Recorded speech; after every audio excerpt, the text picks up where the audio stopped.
Okay, great. All right. So like I said, thank you for having me here tonight. We'll go ahead and get into it. Before we get too deep into the meat of this presentation, I did want to give just kind of a general outline of what I'll be talking about. The first is I'm going to give a little bit of a background about John Martin Reservoir for those of you who aren't as familiar with this area.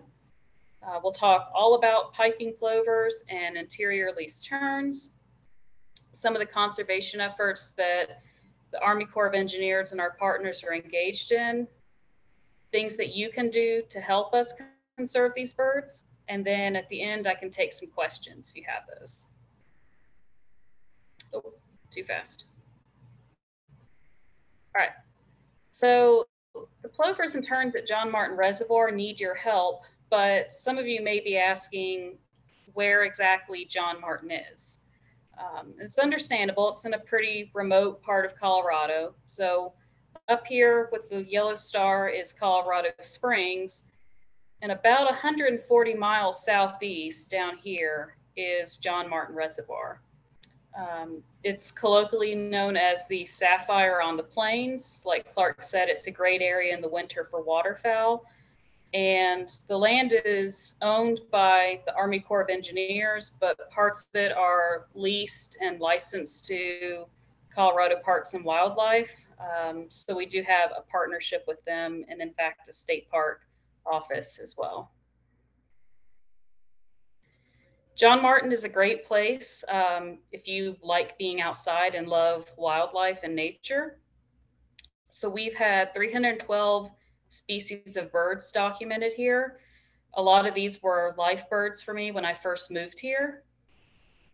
And doesn't apply to you guys, but if birds aren't your thing and you want to see other wildlife, we do have some other really neat wildlife species here as well. One of them that I forgot to put on the slide actually is in the fall we have our annual tarantula migration, where we have Texas brown tarantulas that will migrate through the area. So not everyone's cup of tea, but I think that they're pretty cool to see. We also have some protected species, including bald eagles. We do have eastern black rails that breed in the wetlands around the reservoir. And then we have the two species that I'll focus on today, the piping plover and interior least tern. The last thing I want to mention about John Martin is if you ever get a chance to come down here, please give our office a call if you're interested in getting one of these tours. The unfortunate caveat I have to give is that these are all COVID permitting. So right now we're not able to offer them, but hopefully in the future when the numbers are down a bit, that's something that we'll be able to offer. So we can do birding tours. Like I said, this is a great place to see birds, and I can show you kind of where, you know, if you want to find a particular species, this is where you want to go. This is where most people go to bird.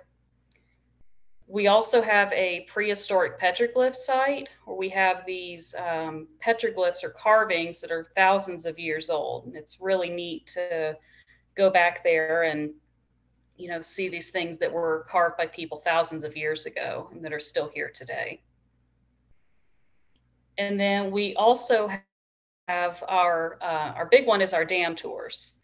And so we can give tours inside the dam here and talk about the construction of the dam and how it works and how we control when water goes out. And also we can take people up onto the catwalk up here to actually like look down on the water. All right, so now we're going to talk about what you guys came here for today, the piping plovers and least terns.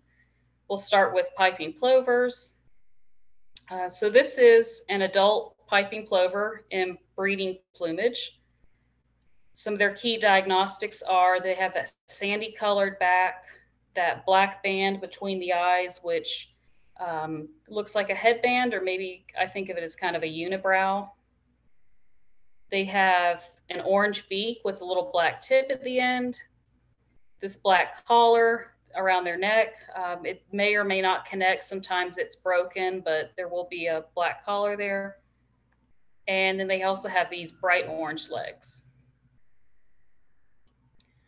There are some very similar species out at John Martin as well. So we have snowy plovers that also arrive in the spring, and they actually stay to breed through the summer as well. They have a black bill. They still have that unibrow and collar, but they also have this kind of black smudge behind their eyes. There are also semi-palmated plovers that pass through in the spring, and they do look very similar to piping plovers. The way I tell them apart is that their back, to me, looks like a darker shade of brown, and they've also got more black going on around their face. And the last similar or lookalike species that we have are killdeer, which are quite a bit larger than the plovers, and they also have that double breast band around their neck that is a dead giveaway. So these birds are very small. When I first started, I'm not sure why I envisioned them being a little bit bigger, but when you actually see them, you realize like how tiny they are on the shoreline. They are found across North America, and there's actually 3 distinct breeding populations. So over here on the western side is the Northern Great Plains population, and that's what John Martin Reservoir is considered part of. There's also a population up in the Great Lakes region and a population in the Atlantic coast area.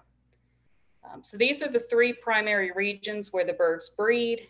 In the fall, they migrate and tend to spend the winter along the Gulf of Mexico or the Atlantic coast, although some of them do go all the way down to like Central America and the Caribbean islands.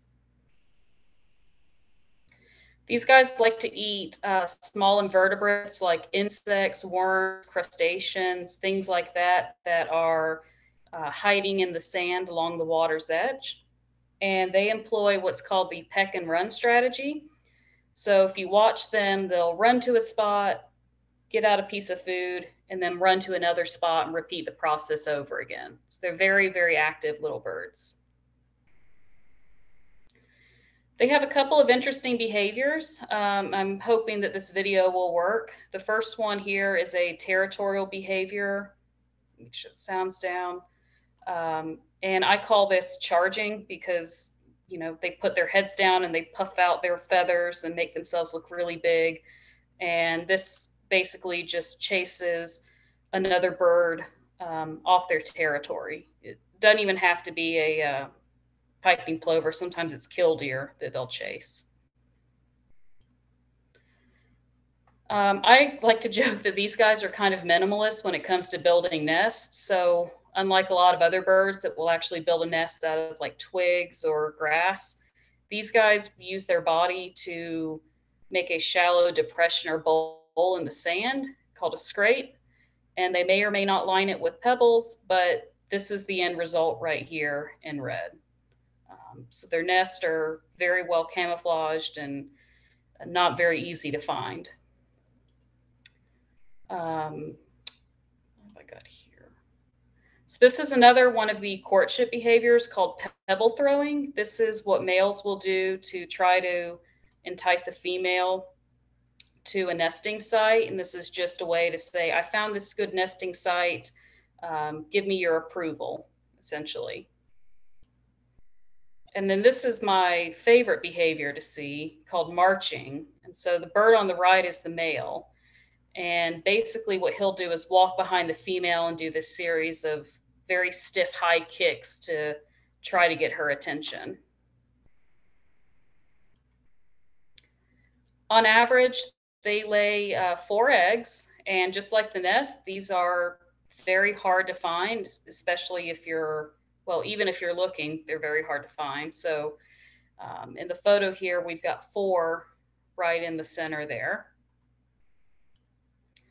When the chicks hatch, they are precocial, which means that they're fully feathered, their eyes are open, they can actually get up and go down to the shoreline and look for food with their parents. pretty much all that they really can't do at this point is fly. And so they are still dependent on their parents for protection. And so when a predator, or as the case may be, a person gets too close to the eggs or the chicks, the parents will do what's called a broken wing display. You may have seen killdeer do this, but it's essentially one of the parents acts like it has a broken wing, flails around on the ground, tries to get the predator's attention, and is saying, "I'm an easy meal, come get me." And then they'll lead the predator away from the nest. This species was added to the Endangered Species Act in 1986. And at the federal level, all three of those distinct populations I mentioned are considered threatened, with the exception being the population in the Great Lakes region is endangered. And these guys are also listed as state threatened here in Colorado.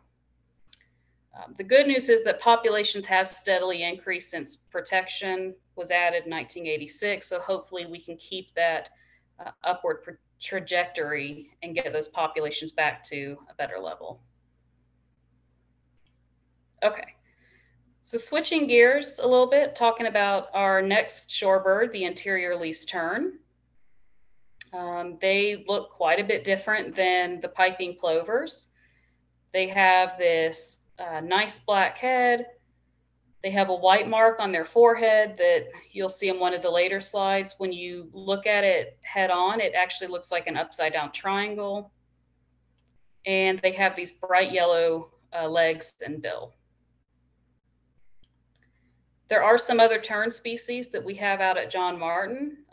They're all quite a bit larger than the least tern, but they are the Caspian tern, which has an all black head and this, very bright orange bill. The Forster's tern, which has the bright orange legs and the orange and black bill. And then the black tern, which is, like its name implies, it's mostly black, although they kind of have this sooty gray coloring to them as well. So like the plovers, these guys are very small. That's where the least in their name comes from. And in this photo, in addition to seeing like just how small they are, you can also see that upside down white triangle that I was talking about. They breed in some of the same areas that piping plovers do. Those are the areas highlighted in yellow up here. There's actually coastal populations and then an interior subpopulation, which is where the interior part of interior least tern comes from.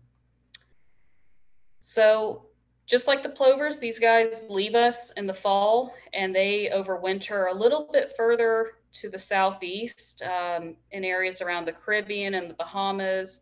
Some of them even travel as far south as the coast of Brazil, which is a very crazy distance for a bird this small, to fly seasonally.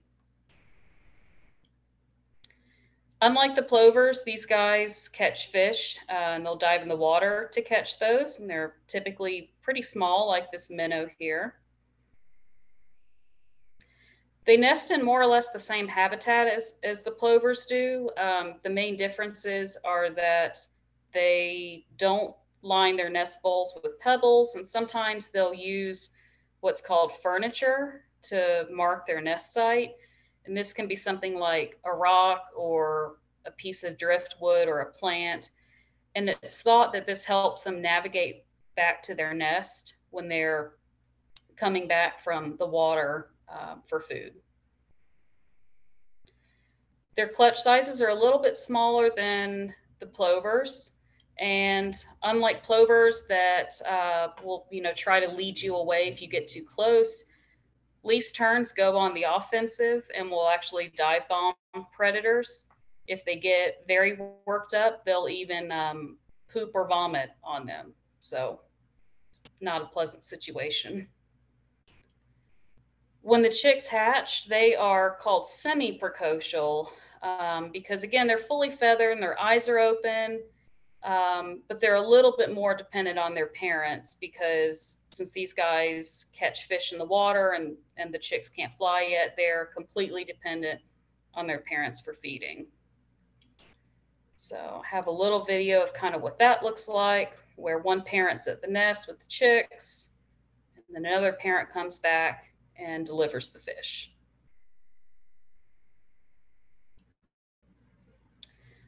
These birds are considered a conservation success story because they were listed in, I believe, 1985 as endangered under the Federal Endangered Species list, and they were actually delisted in February of 2021.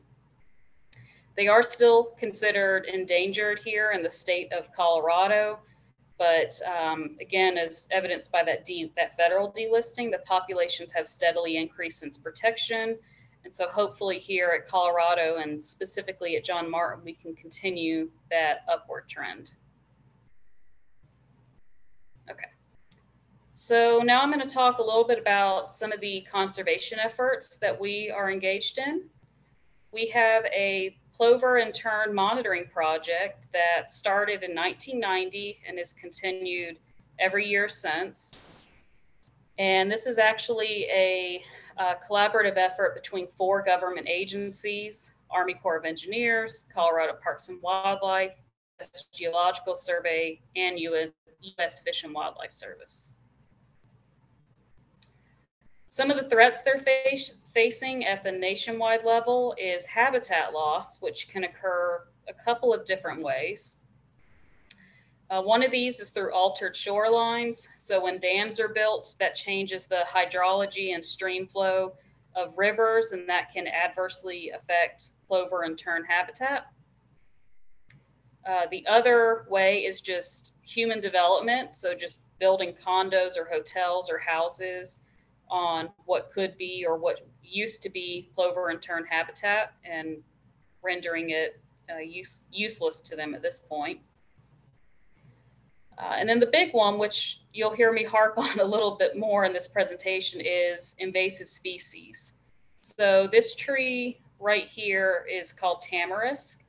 It is an invasive that's native to Eurasia and was brought to the American West in the 1800s to control erosion along riverbanks. It has spread prolifically since then. And the big issue with it, as far as these birds are concerned, is that it takes away habitat from them along the shoreline. There's human disturbances, which, as the name implies, that comes from people.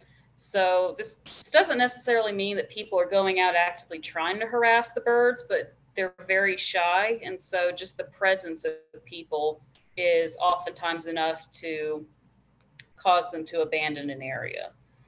So you can imagine, like a very crowded beach like this, you're not going to find many nesting, or you're not going to find any nesting plovers or terns. A lot of times when people come to the beach, they bring their dogs, and that's not in and of itself a bad thing. The real issue is when you have off-leash dogs that can chase the birds or trample nest. And I'll go into a little bit more here in a bit. Like all birds, these guys do have natural predators that they have to contend with, both native and introduced. All of these on the screen here are predators that we have at John Martin. The exception, I believe, being the outdoor cats.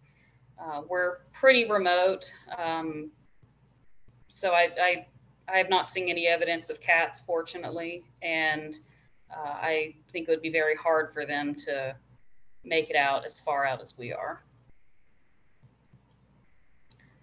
So some of our specific issues here are human disturbance. And again, this isn't necessarily that people are coming here trying to harass the birds. It's more of the fact that the eggs and the chicks are very hard to see. And so if you're not paying attention, you can accidentally step on them. So in this photo here, we've got 2 adult least terns, and there are actually 2 chicks in here as well.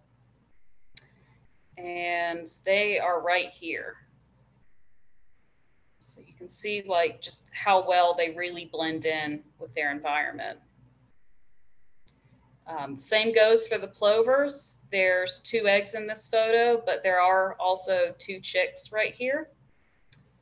Another interesting thing that plovers do that doesn't really help in this situation is that when a predator gets very close to them, they will freeze and hunker down. And that might work for like a coyote that maybe will pass by and not notice them. But if you're out walking or maybe in a UTV or something, then, you know, they're going to get stepped on, unfortunately. The other issue I kind of touched on earlier is just the fact that people and dogs scare parents away. So this is obviously, so dogs themselves, you know, in addition to people, can step on nests or chicks or chase after them. Even if they're chasing after parents and the parents are able to get away, that's still very stressful for them to go through. And it also means that it's taking time away that they could be sitting on the eggs or feeding chicks or just taking care of themselves. Another big issue is that we have a loss of habitat primarily due to tamarisk. So when tamarisk establishes itself in an area, it'll start off as something kind of like this, where it's like not too bad. And you've got these little bitty seedlings. And then before too long, you end up with this, where it can get like 25 feet high, 6 feet wide. It's pretty much impenetrable to get through, and it, you know, just covers the shoreline so that the birds can't nest there. And again, we do have predation primarily from coyotes, gulls, and snakes. One of the questions that gets asked a lot is, why are these populations important? And I think the easiest way to answer that is to look at the range map and look at where John Martin fits into that. So right here on the left is the piping plover range, and there's John Martin, and on the right is the least tern range, and there's also John Martin. And the 2 takeaways that I get from this are that, one, these populations are very small, and they're also isolated from the other populations. And what that means is that it's would be very easy for these populations to collapse. And once that happens, it's very hard to bring the birds back. From a more scientific level, it's also that these populations are important reservoirs of genetic diversity. And so if we lose these birds, then that can be detrimental to the species as a whole. The other thing is, it's just kind of neat that, you know, John Martin is one of the few places in Colorado that you can come to see these birds. So I'm going to just briefly go over what's being done, and then I'll go into a little bit more detail on the upcoming slides. First thing is shoreline closures, bird banding, nest monitoring, habitat improvement, and outreach. And we'll go ahead and start with the shoreline closures. So we close off portions of the shoreline where the birds are nesting to keep people and pets out, so that the birds aren't harassed, the nests don't get stepped on. It just gives them the space that they need. So we'll have these T-posts out with the signs, and there's also usually twine connecting them. We just hadn't put it up when this photo was taken. And that lets people know that there are birds nesting in here. Please avoid this area. If it's going to be a very large closed area, then we will post that for the public just to kind of give them a heads up. If they're, say, planning to come out and they want to spend the day out in this red zone, then they have some heads up about that and don't get here and aren't upset that, you know, now they're having to find somewhere else to spend the afternoon. On some of our plover nests, we do put nest cages down, and these will keep out larger predators like coyotes and raccoons and skunks, but they still allow the adult plovers to go in and out, and the chicks, when they hatch, can also exit out. So helps protect them when they're in that the incubation and egg laying stage. Next thing is bird banding. This is one of the more exciting parts of the project. All of our banding is actually done through the U.S. Geological Survey. They'll send their biologists down when we have unbanded chicks or adults and band them for us. Both plovers and terns will get these aluminum metal bands that have, I believe it's a 9-digit serial number. But plovers will also get a little blue flag band that has a alphanumeric code on it. And that just helps us to be able to identify them easier and not have to catch the bird every single time and read that code. The terns also get a unique band. Theirs is just kind of a regular color band, but it also has a unique number on it. Typically, it's just a two-digit number on there as well. And banding data is really cool because you can glean a lot of information from it. You can not only get a better idea of how big your population is, because now we can identify individual birds, but you can also estimate survival, how many of your chicks are coming back the following years to breed, who's pairing up with who's related to who. So this is an excerpt from our annual newsletter, which I'll talk about kind of towards the end here. But this is some of the data that I was able to glean from the 5 years that banding has been going on. So we have 2 plovers that were banded as adults, and they've come back almost every year since they were banded. So we know that they're at least 5 years old. We have 4 plovers that were banded as chicks here and then have returned in subsequent seasons to breed. And then we have our lonely hearts, which are the birds that they came back last year, but they unfortunately did not find a mate and raise chicks. So I mentioned that we can also look at who's pairing up with who, and who's fathering who or mothering who, I guess. And what we can do with that, or what I like to do, is just construct these little family trees and kind of see, how many generations of birds do we have here exactly.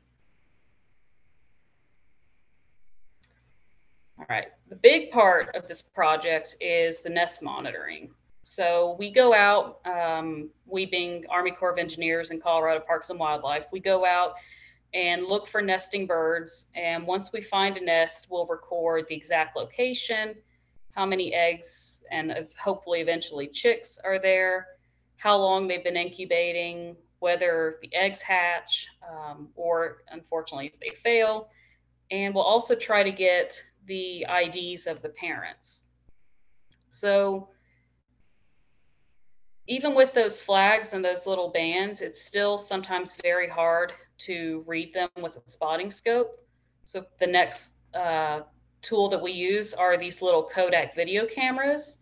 What we'll do is when the birds are incubating, put them down next to the nest. They'll record about 30 minutes of continuous video. And hopefully when one or both of the parents come back to the nest, then we can get a nice shot of that alphanumeric code and ID them. The other thing we do is sometimes, or a lot of the time when we find the nest, there's already a full clutch that's been laid. And so it's hard to estimate, when are they going to hatch exactly. So we will do egg floating, where you just put 1 egg in a little cup of water, and based on where the egg is in the water line and how it's oriented, you can estimate more or less where that egg is in the stage of development. Next big thing is habitat improvement, and we're back to talking about tamarisk. So this is actually dead tamarisk along the south shore, and It's all this kind of white, woody stuff here. And even when it dies, it doesn't really go away. It still has to be cleared out manually. So the Arkansas River watershed actually has the highest concentration of tamarisk in the state of Colorado. And being a little bit more specific, John Martin Reservoir actually has the highest concentration of tamarisk in the entire state. So it is an uphill battle for us, something that we're trying to get under control, but it is a lot of work.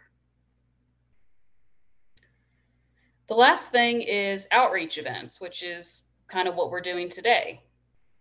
So I mentioned before the newsletter. I put this together every year, and it has some basic information about the birds in our program, but I also try to pull little interesting tidbits in there as well, and highlights from the from the previous nesting season. If this is something you're interested, I have the URL listed down here. I know that's not the most user-friendly URL to memorize. If you just Google John Martin Reservoir and then make sure you click on the link that has usace.army.mil in the address, then it'll take you to our webpage. And once you're there, our webpage has an entire section devoted to our protected species, and a large part of that is about the piping plovers and least terns. And we've also ramped up our social media efforts to let people know not just that we have these birds, but what we're doing to try to protect them as well. Something we started doing this past year was going to schools and doing these hands-on activities with the kids to kind of, rather than just, sitting and lecturing to them about this is why you shouldn't go into, a bird enclosure, or this is why this is bad for the birds. It's a fun, interactive way for them to learn that and kind of get a feel for what the birds may be going through. And then we also do give presentations like this one. COVID permitting, we come to schools, but otherwise we also do virtual presentations. All right, the last kind of bit of this presentation is just a little bit about what you can do if you would like to come out and visit us. So this probably goes without saying, but if you are here in the summer months and you see signs like this, please don't enter the area. If you do see someone back there who doesn't look like they should be, you can always give our office a call, and we'll send someone out there to just talk to them and kind of explain why we have this section of the reservoir closed off. Another big problem that we have is littering, and I'm probably preaching to the choir on this one, but we do ask that people properly dispose of their trash. There's a multitude of reasons why littering is bad, but in the case of the birds, you can have fishing line that gets caught around chicks or adults and doesn't end well for them. You can also have litter that's fed to chicks as well. So we'd like to avoid that.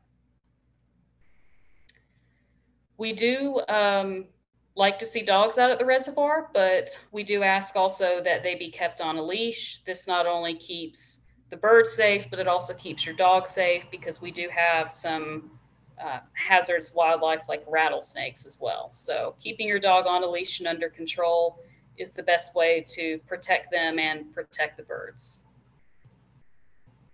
The last thing is give us a follow on our Facebook page. So I started a communication campaign during the nesting season, and I'll post updates about when the birds have arrived, when the eggs are being laid, when we have chicks, things like that. So it's a little confusing because I mentioned we have the state park out here as well. So if you just type in John Martin Reservoir, you may get 2 results. If you're wanting to follow our page, it's USACE John Martin Reservoir. The other one is the state park page, which you're welcome to follow as well, but that's not the page that I run. Another big one that we are trying to drum up is getting people to come out here and volunteer, particularly with habitat improvement. We have an estimated 6,600 acres of mature tamarisk across the reservoir, and there are 4 rangers. So it is quite a job for the 4 of us to be trying to combat this, and also monitoring the birds as well. Some of our past volunteer events, back in September of this past year, we had National Public Lands Day, and we had 4 volunteers come out and remove almost 5,000 pounds of tamarisk from the South Shore. Volunteers for Outdoor Colorado came out for a weekend in October and helped remove almost 25,000 pounds of tamarisk from around the stilling basin of the dam. And then most recently, we had a volunteer event that was not tamarisk related. We did the Midwinter Bald Eagle Survey, where we had volunteers come out and help us count how many eagles were seen around the reservoir in January. We ended up with a total of 38 for that day, and this event is something that we're planning to do annually. So again, if that's something you're interested in, then our Facebook page or website is a good place to start. We are looking to start second Saturday of the month volunteer events. These are going to be conditional on weather as well as COVID. The next one that's coming up is February 12th, and that one is going to focus on habitat improvement, which means tamarisk removal. If this is something that you're interested in, or you have questions or want more information, this is my email address right here. You can feel free to send me an email and just ask for more information, or if you want to sign up to receive alerts about these upcoming events. Like I said, we're trying to focus a lot on habitat improvement, but we might also have some biological surveys in there as well. So with that, I will take any questions.